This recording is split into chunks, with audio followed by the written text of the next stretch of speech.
Evening, friend. Pull up a chair by the window there. You can hear the rain better that way. I'll pour you a cup. Black, or you want a little cream. There we go. Now, I don't usually talk much this time of night. Folks are either upstairs sleeping or halfway to dreaming in their rocking chairs. But you've got that look. The kind of look that says you might appreciate a good story. And well, this old place has a way of collecting them. People pass through, leave their laughter and their heartaches on the air, and somehow I end up holding on to a piece of it all. 4 come to mind tonight, each one sitting in my memory like a photo tucked in a Bible. If you don't mind the company, I'll start with the one about the woman with the scarf. Crimson, like the last sliver of sunset on a winter evening. She came in on a Monday, wind cold enough to make your teeth complain. That scarf had a shine to it, not loud, just sure of itself, and she wore it like folks wear a promise. She set her suitcase down right here on the rug with the blue threads, dripped rain on the floor, and said, "I'd like a room with a window if you have it, facing the tracks if that's not too much trouble." The way she said tracks told me she wasn't talking about scenery. Some people check in and leave their reasons folded up tight in their luggage. Others line them up neat as shoes by the bed. She was the second kind. Paid cash, slid a driver's license across like it was a bookmark and not a name. I won't say her name, some things ain't mine to pass around, but I will say she smiled without showing teeth, like a habit she was trying to break. That first night I brought her a plate, bit of roast chicken, green beans, biscuit with butter tucked inside so it melts just right. She ate slow, the way hungry folks do when they've been carrying something heavy. "The midnight train runs on time here?" she asked, and I told her most nights it did. "Good," she said. "I'll be listening." Each evening she'd come down just before 11, sit on the porch with the scarf wrapped twice round her throat and her hands tucked in her coat sleeves. She didn't fidget, didn't fuss. Just looked down the dark where the rails disappear. It's a strange thing, watching someone wait. You can see time roll across their face like weather. On Wednesday, I carried out 2 mugs of coffee, one for her, one for me, and we sat like that, the quiet kind of friendly, till the train came through with its big long sigh. No one stepped off. She didn't speak, just watched the tail lights fade to embers. When she stood, I saw there was a worn spot near the edge of that scarf, like fingers had worried it many nights. "You meet him on a platform?" I asked, not looking at her and not looking away. "Wartime," she said. "He said, if I'm lucky enough to make it back, I'll meet you at the midnight line, wherever you are." We were young. We believed we could make appointments with the future. "Some folks do," I said. "Just takes the long way round." She smiled at that, not with her mouth, but with the way her shoulders softened. On Friday, she bought a little notebook from the stand by the register. Wrote in at afternoons, never tearing a page. Saturday, the train rolled in late. She leaned forward as if to greet a familiar face, then sat back again when the carriage doors stayed shut. Sunday morning, she came to the desk with the scarf folded in her palm. "I'm leaving this for a week," she said, holding the scarf out to me. "Don't let it gather dust." "I'll keep it safe," I told her, and I hung it on the hook behind the bell where the sun hits about 2 o'clock. She didn't come back Monday or Tuesday. The scarf caught a little light every afternoon and colored the lobby soft red. It made me think of church windows and the patience people have for what they love. On Thursday evening, don't ask me how I know the day, some weeks stick to you like summer, I saw 2 figures walking slow along Main, heads close together against the wind. The woman's hair flashed that same copper when the street lamp found it. She was arm in arm with a man who walked careful, like learning his own steps again. I stepped onto the porch, heart tapping at my ribs, ready to wave. But I didn't call out. Some reunions don't need witnesses. Inside, I took down the scarf, folded it like she'd shown me, and set it in the drawer with the guest book, knowing she'd ask for it when she was good and ready. She came by the next afternoon, said nothing about the train or the man, only, "Thank you for keeping this safe." I told her, "That's what we do best." Now and then, when the sunlight hits just right, I swear I see a little red in the dust motes floating through this room. Maybe it's just the memory of it. Maybe it's the way promises hang around long after the door's closed.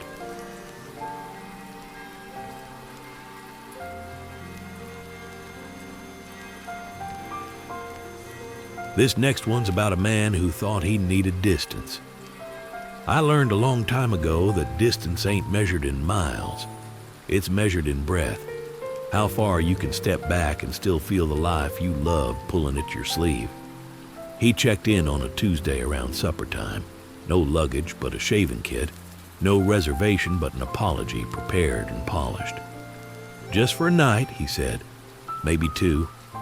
I nodded. Folks always say that when they don't know what to do with themselves.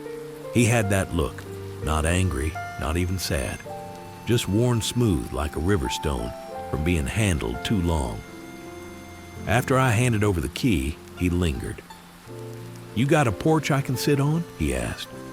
"Right out there," I said. "Chairs don't bite, and the view minds its own business." He took his coffee black, the way people do when they feel they ought to be punished a bit. Sat with his elbows on his knees, looking at the road like it might have answers printed on it. I wiped down the counter slow, gave him time to decide if I was the sort of man he could talk to. People always announce their secrets with silence first. "Been married 18 years, he said finally, eyes fixed on the street. "My wife, she's good, better than me in all the ways that count, but lately I can't hear her over the noise. Work, kids, bills, the house groaning for repairs. We talk, and it's like we're throwing words across a creek, hopping from rock to rock, and somehow still getting wet." I said, meaning I heard him. "She told me to take a night," he went on.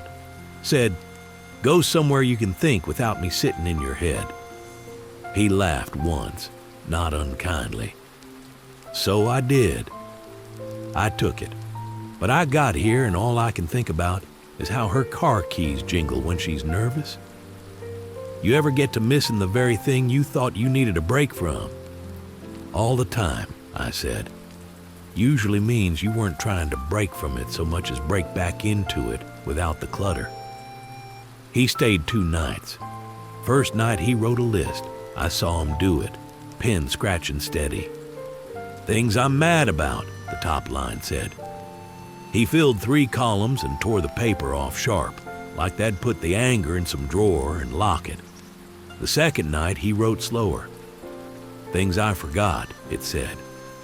And under that, the way she sings wrong words to old songs, the spot on her wrist that smells like soap and lemon, the quiet joy she gets when a recipe turns out right and she calls him to try the first spoonful. He had to stop twice to press his hand over his eyes. Not crying, just remembering hurts sometimes, like muscles that ain't been stretched in a while. Around midnight, he asked if I minded a story. I told him stories are our currency here. We trade in them, and they keep the lights on, same as cash. He said the last fight had started over a shelf, too small, too crooked. He'd snapped and said things clumsy as dropped dishes. And then she did something new, he said. She didn't fire back. She just nodded, walked past me, and went and washed her hands. Came back and said, "I heard you.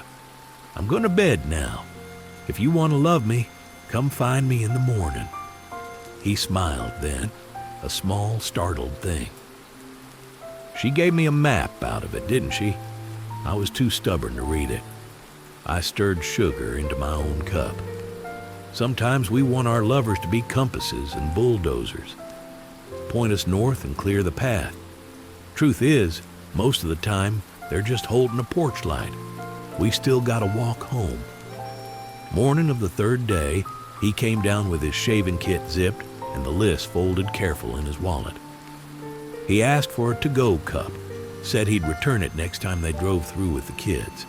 I told him to keep it. Some cups are meant to be take-home reminders. At the door, he turned back like he'd left the stove on. "Hey, Earl, does it count if I go home early?" "It counts double," I said. "Go on. Take her coffee the way she likes it and don't say a lot. Sit on the edge of the bed and let the quiet do the talk until it tells you what to say." He nodded, the way people do when they've already decided and just wanted to hear it out loud. He left a tip under the salt shaker, too much, but I let it be. A couple weeks later, a postcard showed up with a picture of a lighthouse on it. "We built the shelf together," it said on the back. "It's still crooked. We like it." There was a doodle of a little porch light in the corner. Sometimes that's all a person needs to find their way. Not a new road, just a light left on.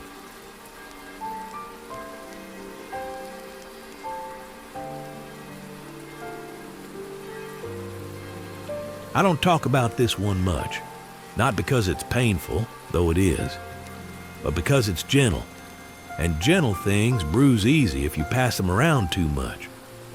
She checked in under a name that didn't set off any bells.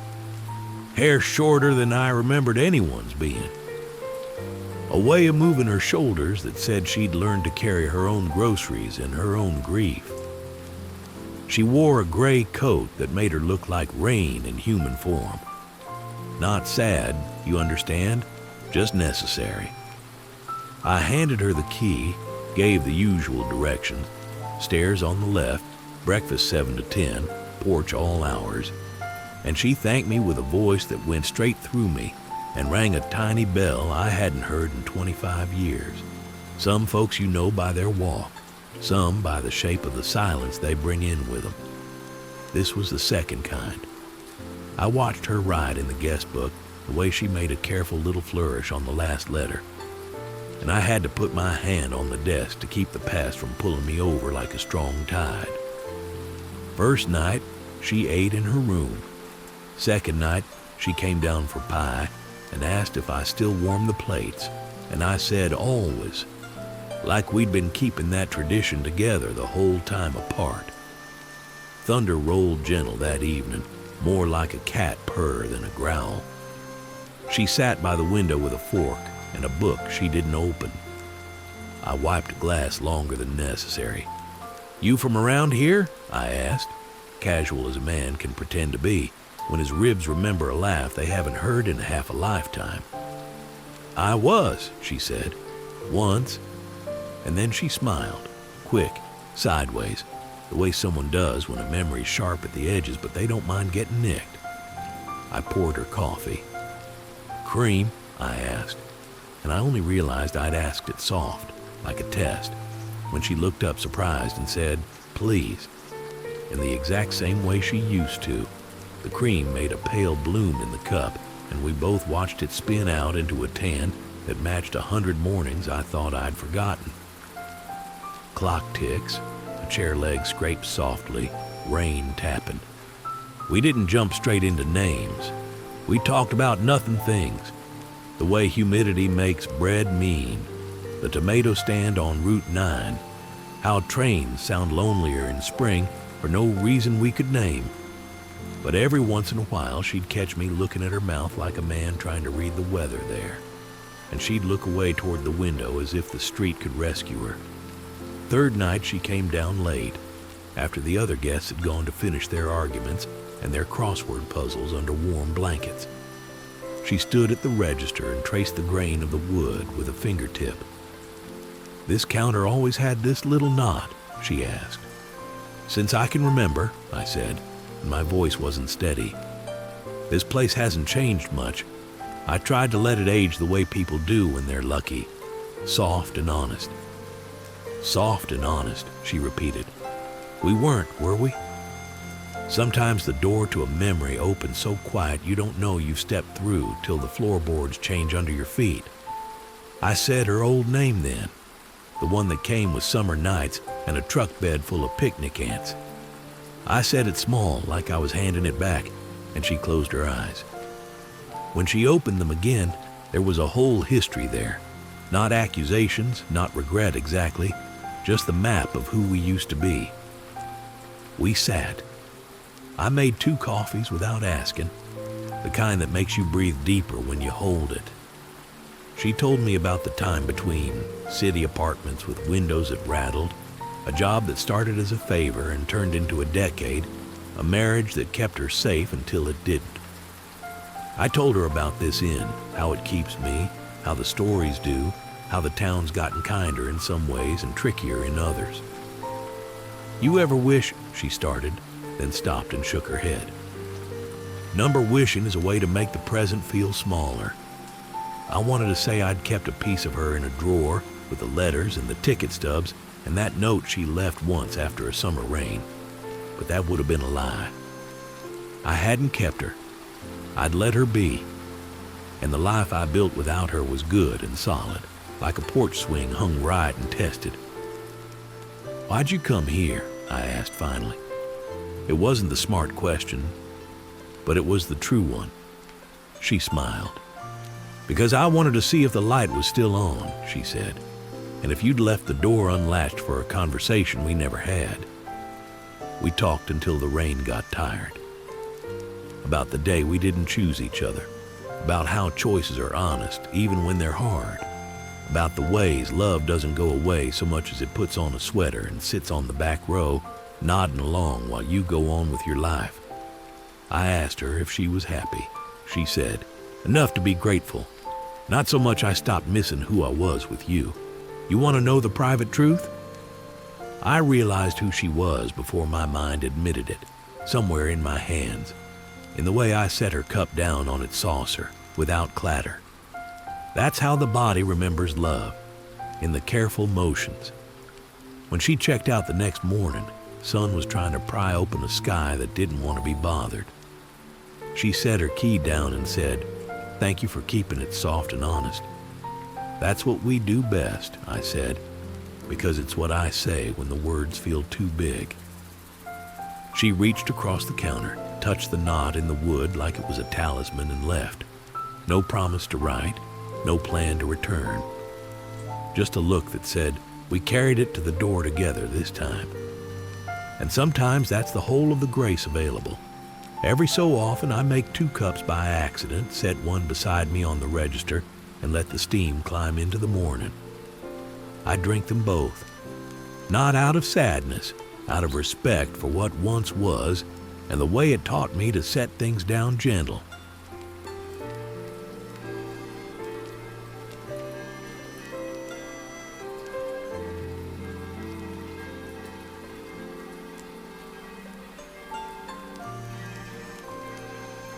Not every love story arrives with fireworks.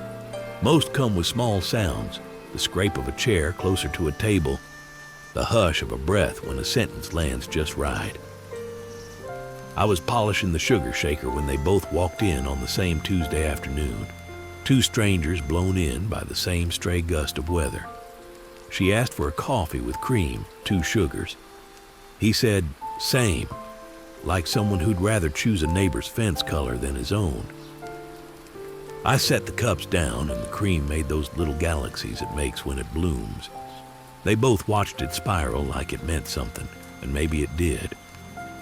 They took the corner table, the one with the uneven leg I keep meaning to fix.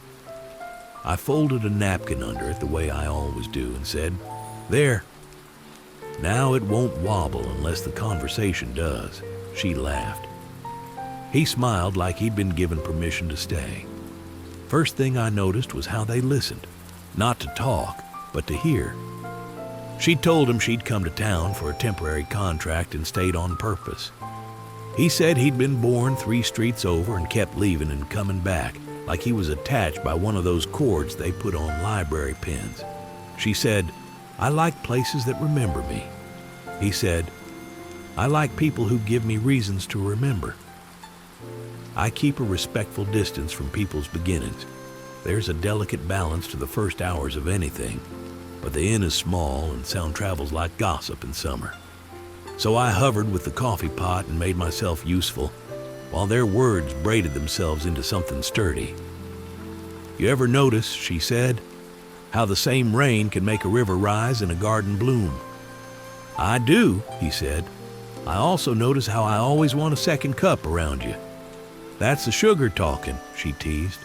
No, he said, and he looked at her like a man stepping out onto a porch without checking if there's a step there. It's not. Spoon clinks. Rain slows to a mist. They were not in a hurry. He told her about a dog he'd had named Button, who could find his way home from miles off. She told him about a grandmother who planted marigolds because she liked how stubborn the color was. They disagreed about pecan pie. She liked it almost burned. He thought that was a crime, and then softened it with a plan to test the theory together. You could feel the conversation putting down roots. You could hear the small sounds of two lives shifting closer to make room. Now, I am not one to meddle, but I am sometimes a porch light. So when they both reached for the check at the exact same time and knocked their knuckles together, I said, well, looks like the end's decided. First cup's on me if you'll do me the favor of telling me who wins the pie debate. She tilted her head, uncertainty and hope sharing the same little space in her eyes. We could settle it tomorrow, she said to him. If you're, I am, he said, fast, then caught himself and tried again. I'd like that. Room's cheaper if you promise to argue politely, I offered, and they both laughed. He took a room. She didn't. She had a place across the square. But she sat on the porch with him till the streetlights fizzed on. You could see the weight of old disappointments walk away from them down the sidewalk, bored, looking for louder company. Next morning, he came down whistling a little tune like he'd invented it. She arrived 15 minutes later, carrying a half-dozen marigolds from someone's early garden sale. For your porch boxes, she said. They're stubborn as sin. We planted them together, him holding the bag of soil, me making sure the drainage was right, her tapping each plant into its new home like a mother patting a child's shoulder before school.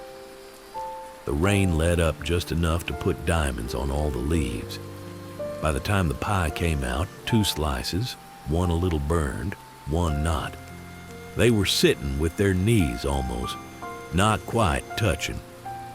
I set the plates down and stepped back. There are moments you don't crowd. She took a fork full of his and said, okay, you're right about some things. And he said, I could get used to hearing that. And the way the room breathed then. You can't market that. You can only notice it and be grateful you were there to see 2 lives take their first quiet turn toward each other. A week later, she came by with a small paper bag. For you, she told me, from both of us. Inside was a little brass plaque that said, this table wobbles only if you do. I screwed it to the underside, where only someone tipping the table could find it. Made me laugh out loud. Every time I tuck a napkin under that leg, I think about how most beginnings require a folded napkin, a second cup, and someone kind hovering nearby with a steady hand.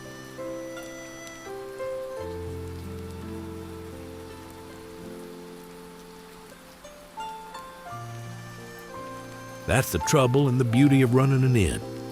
You get yourself a front row seat to the tender parts of people's lives. Not the headline days, not the trumpet blasts, the little Tuesdays where somebody finds the courage to walk home early with coffee for their wife. The porch nights where 2 strangers decide to argue about pie until they're old. The moment a woman picks up a scarf, or a memory, and carries it back out into the world with her chin up. People ask me sometimes why I keep the lights low in the lobby after 10.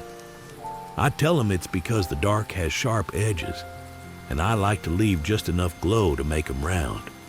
But really, it's because so many of the best stories are whisper-sized, and you gotta make room for whispers. Take your time finishing. No one rushes here, not in the last hour of the night. When you head upstairs, or out onto the road, if that's where your feet are itching to be, you take a bit of this place with you. And if you leave something behind, well, I'll keep it safe till you're ready for it. That's what we do best. Good night, friend. Sleep easy. The porch light'll be on.